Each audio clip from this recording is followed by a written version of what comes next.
Hello there, YouTube. I'm Caden. So many things have changed since we last talked, but we'll get around to that. The important bits are, I am now playing on Bedrock on the Nintendo Switch.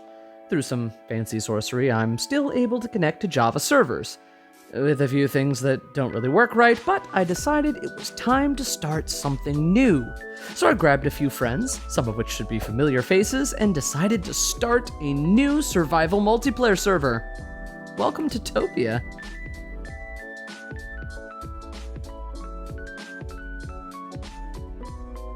The idea behind Topia is that we all live in one big city. Of course, this means having to follow some rules. First, we have to buy all the land we build on, aside from a few chunks to start off with. Topia itself goes out 300 blocks in every direction, and we can only build houses and storage there. Then there's a gathering zone out to 1,000 blocks in every direction for resources. And beyond that is the wilderness, where you can pretty much build whatever you want.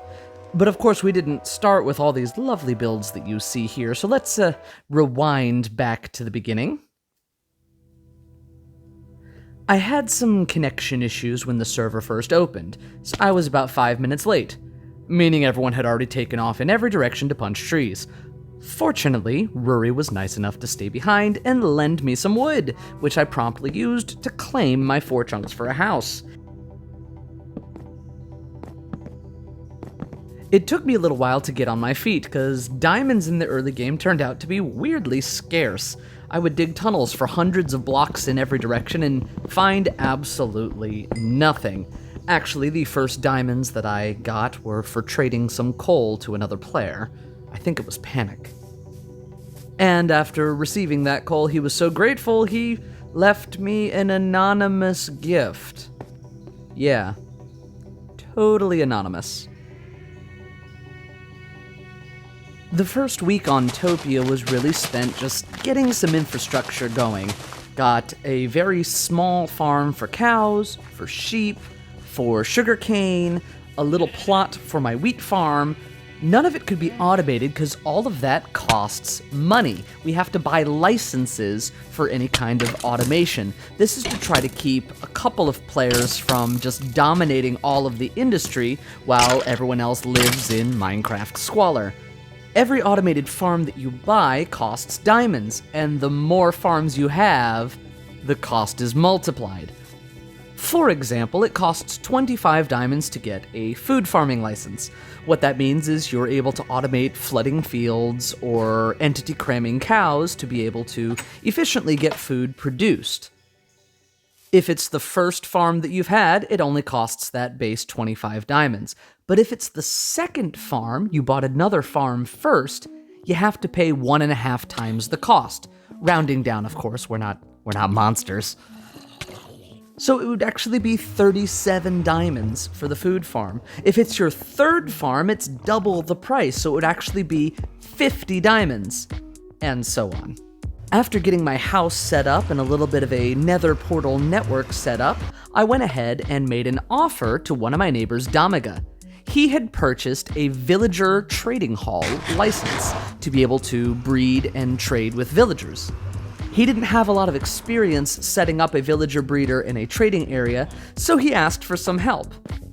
I went ahead and cut a deal saying, okay, I'll help you set it up, as long as I have access to the villager trading hall. That's gonna save me so many diamonds down the line. But we successfully got it set up, and it's working really, really well. The villagers are breeding pretty much out of control, and we're carting them over to our lovely little zombie right here so that he can turn them into zombie villagers, and Damaga is the one to feed them the golden apple so he gets the good trades. Now, I'm not allowed to actually sell any of these books because I think that would really be violating the spirit of having access to the farm, but I can trade with the villagers for books myself.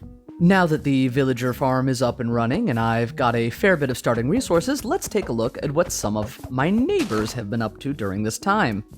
Benji is my closest neighbor, and he's gone for a very defensible rustic look with berry bushes in a very wide band around his plot. Certainly no mistaking which area belongs to him. Next over is Panic, having a lovely glassed-in atrium and something clicking down below the surface. I'm not sure what's clicking, but every time I walk by, I hear a whole bunch of clicking. I don't know what that is. It alarms me, but anyway. Next over is the base that has probably changed the most since the beginning of the season. Rory's base used to be this cobblestone bunker, and now it looks like this. And the last player on our end of Topia is Damiga. He seems to be going for some sort of a A-frame house with a lovely garden area on the side. We'll definitely look at some of the other Topians' houses in a future episode, but for now, I think I know what I'm going to spend my diamonds on for a first license.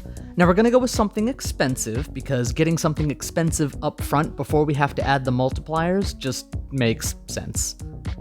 At the east end of Topia is what we call the village. It was a naturally spawning village in the plains biome where Topia exists. And there's one building in the village that we've designated the town hall. It's in here that we put all of our diamonds for all of the things that we're trying to buy, be it land or licenses. So let's drop off all those diamonds here and head out to start our first project. And this first project will be an Enderman farm.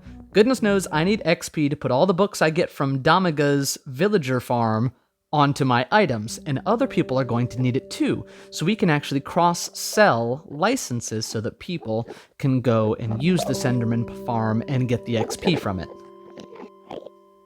I still need to put the Endermite at the top to attract the Endermen so that they drop through the opening and land on the platform. That will be a task for another day. This is the end of this particular video covering the first couple of weeks of Topia. Thank you for making it this far. If you like what you've seen, feel free to like and subscribe.